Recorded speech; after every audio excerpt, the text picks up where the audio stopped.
عارف. لا محفوظ. لو سمحت يا عم، هو ادخل المتحف منين؟ والمتحف يا بنتي من هنا؟ ماشي، شكرا.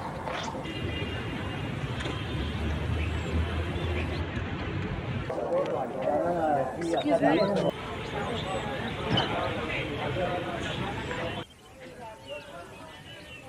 Hey everyone, and welcome to a new vlog, a tour inside one of the richest museums in the world in treasures and history, the Egyptian Museum in Tahrir. Today we're not just going to look at artifacts, but we're going to live the life of the ancient Egyptian, step into the world of kings, discover the secrets of mummification, and see treasures made of pure gold. Let's begin the journey.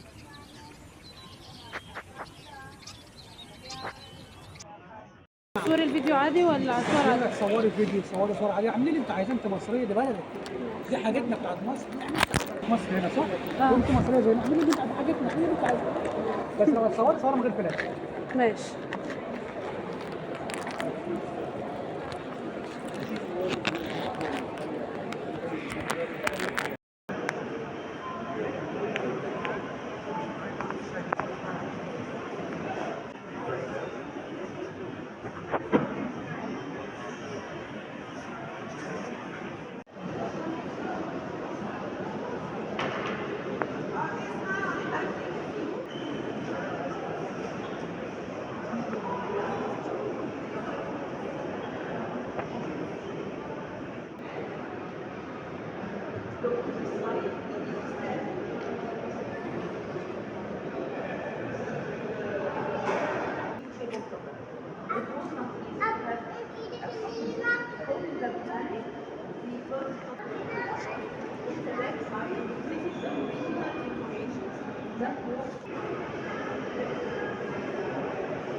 As soon as you enter the museum, you see long corridors filled with statues, papyri, coffins, treasures, and mummies. And every piece here isn't just an artifact, but a page from the ancient Egyptians' book.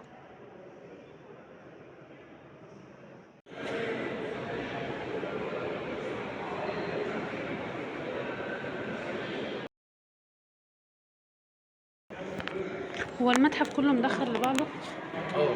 بس انا جايه من هنا، يعني الباب الرئيسي كان من هنا. الباب الرئيسي من هنا والباب الخروج من هنا.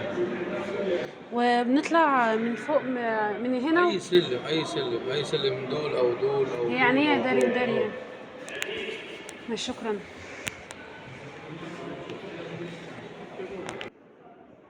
The museum was founded at the end of the 19th century during the reign of Khedive Abbas Hilmi II, and the final building was designed by French architect Marcel Dorignon. Its official opening was on the 15th of November 1902, a neoclassical style building that holds more than 120,000 artifacts from all periods of ancient Egypt.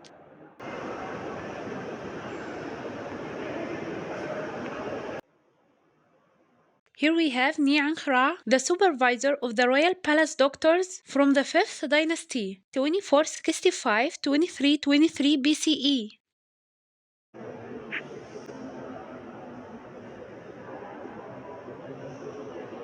And this is Ka'aber, known as Sheikh al-Balad, the chief priest responsible for reciting prayers for the deceased.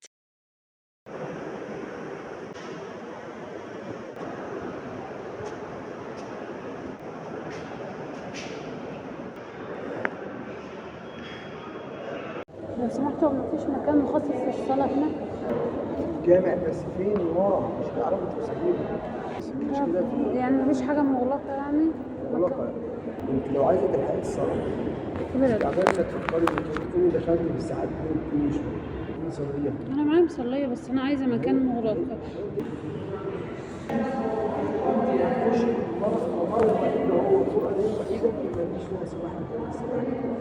ماشي، شكرا. The ancient Egyptians were actually very romantic, as you can see. Their statues show how Egyptian women always supported men. She could be a doctor, a teacher, and even a military leader like Queen Nefertari, the wife of King Ramses II.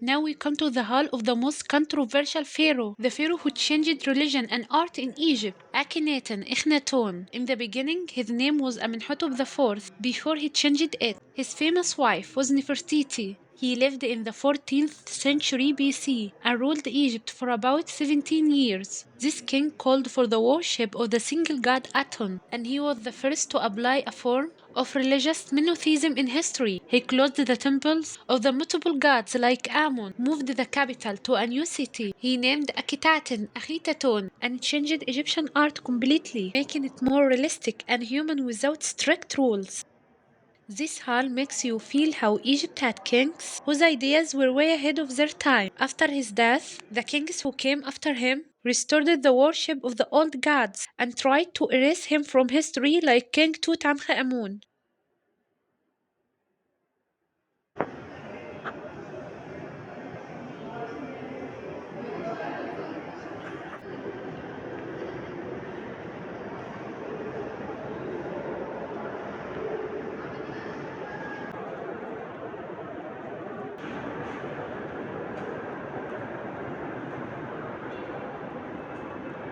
And here you can see King Narmer during the unification of Upper and Lower Egypt around 3000 BCE.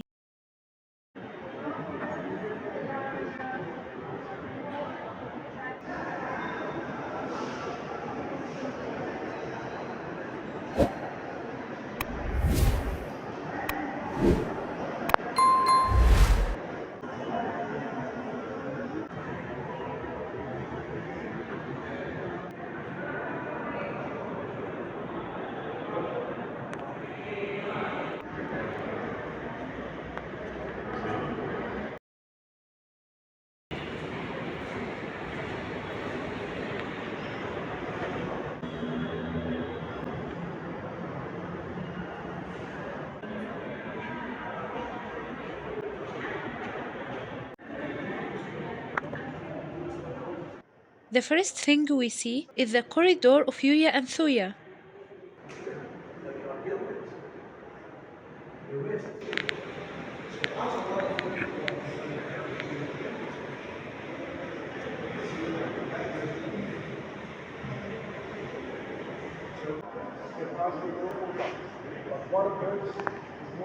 Yuya was a high official in the royal court during the New Kingdom, and Thuya was a noble lady.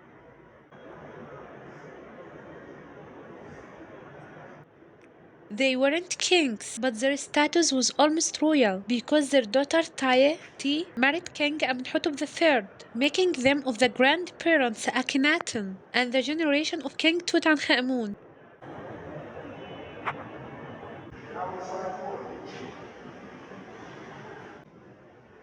Our ancestors used spoons to pull the brain out through the nose, tools to open the abdomen, and canopic jars that held the liver, lungs, stomach, and intestines. The mummy is wrapped in linen bandages with embalming oils. You look at the tools and think they are simple, but in reality, they hold the secret of why thousands of mummies remain intact until today. And despite scientific progress, no one has uncovered the full secret of mummification.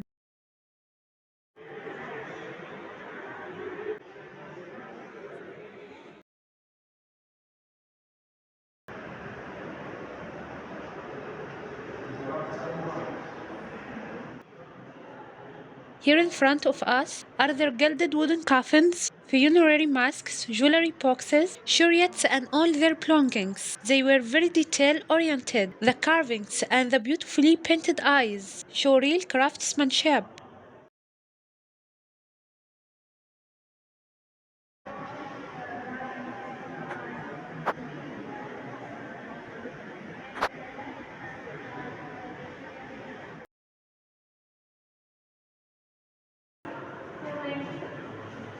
These are tools used to preserve Yuya and Thuya's food.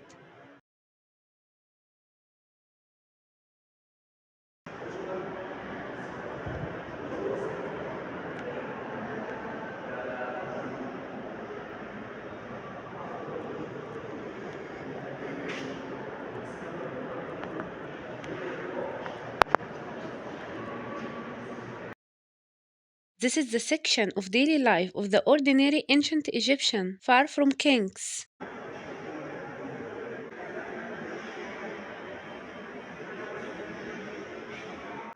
Here you can see the millstone they used to grind flour, farming tools, the wooden plow, axe, ropes, and models of fishing tools and boats used in irrigation and catching fish.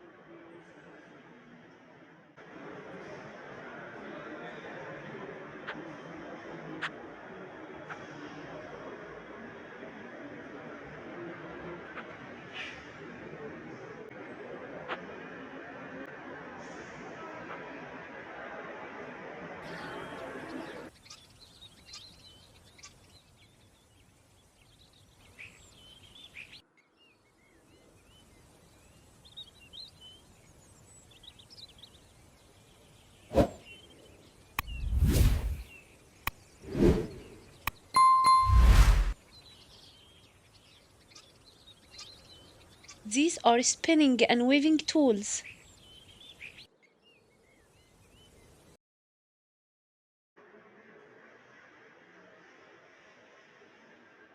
In the music corner, you'll find drums and different sizes, flutes, lyres, and lutes. The instruments show the difference between those used in official ceremonies and those used in homes and streets.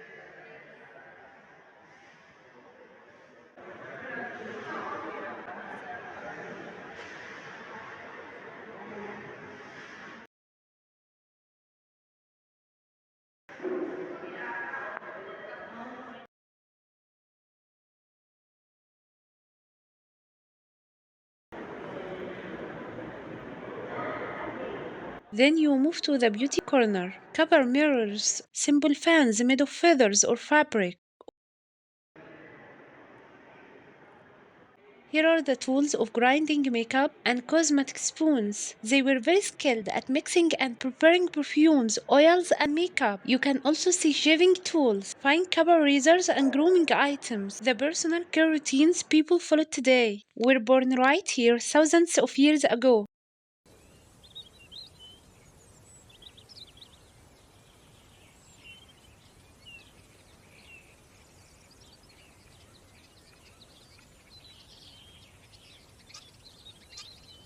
They are models of scales, showing how precise merchants were in trade, and geometric shaped weights used and standards for exchanging goods. The ancient Egyptians were very skilled at making wigs from natural hair or linen fibers, and they used them from decoration. You'll also find ancient slippers made of papyrus, leather sandals, and some finer pieces that were decorated to show social status.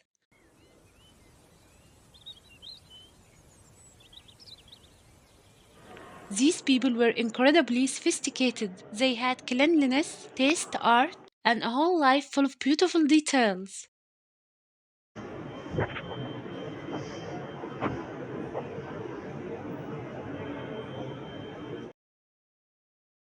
The second floor feels like a giant bedroom, from beginning to end overflowing with coffins. Hundreds of coffins representing different eras, from the Old Kingdom all the way to the late period. Painted wooden coffins, massive stone sarcophagi, each one telling the story of a person who lived long ago, who had a home and memories. And then all that was recorded inside the box that remained from their life.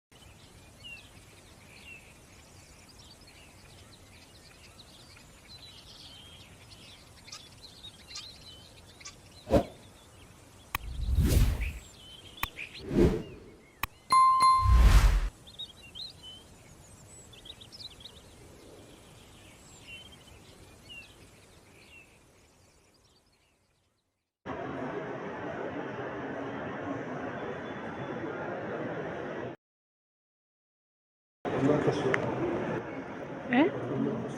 انا سائلة تحت قالوا لي في عادي. شكرا.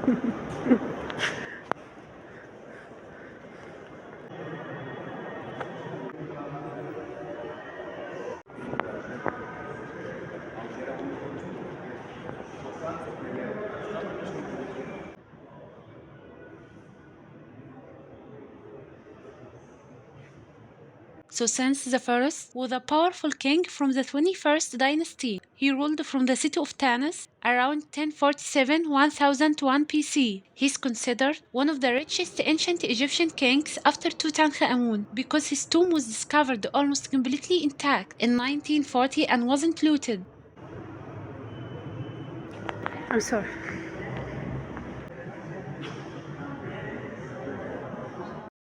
His most important belongings, his funerary mask made of pure gold, very similar to King Tut's mask, pure gold sandals, golden finger and toe caps, gilded swords, royal jewelry, jars from preserving organs.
And his sarcophagus made of silver, and silver was more expensive than gold at that time. A king who lived like a king and was given a magnificent royal burial.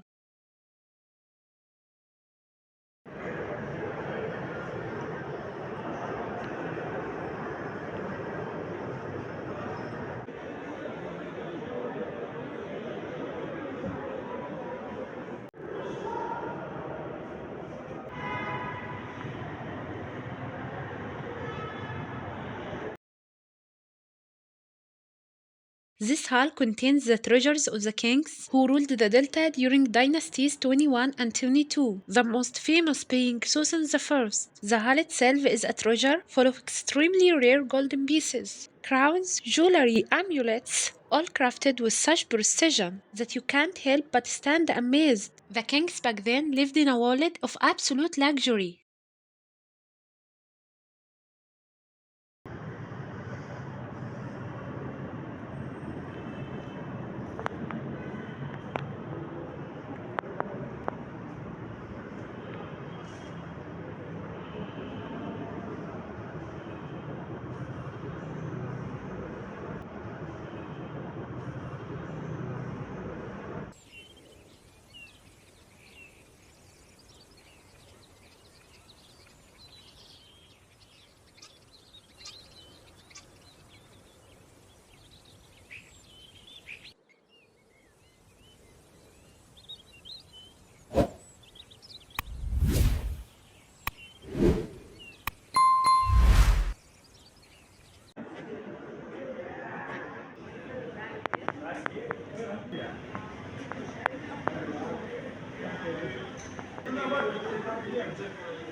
And on your way out, you must pass through the bazaar, the place with everything pharaonic. Small statues, papyri, accessories, necklaces, rings, decorations, beautiful souvenirs. It's like the journey ends by handing you a small bottle of the spirit of Egyptian civilization, a keepsake to take with you as you leave.